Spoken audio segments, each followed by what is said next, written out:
కడప నుంచి వస్తా ఉంది ఆవిడ. సి విజిల్ ఎలక్షన్ కమిషన్ పెట్టారు, గన్నవరం వచ్చింది.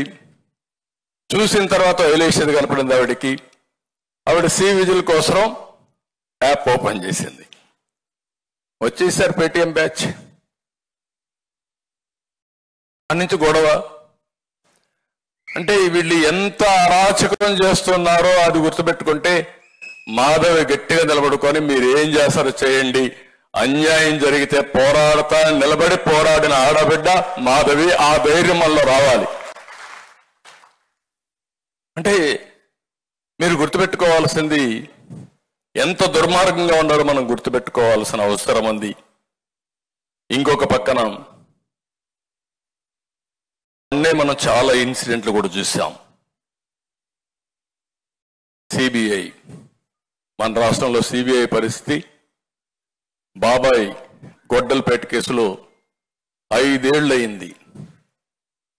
5 ఏళ్ళు అయితే ఇంకా జరుగుతానే ఉంది. ఎన్ని ట్విస్టులు వచ్చాయో చూసాం.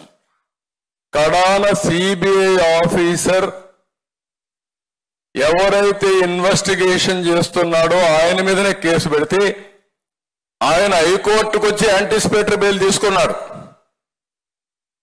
Can you imagine?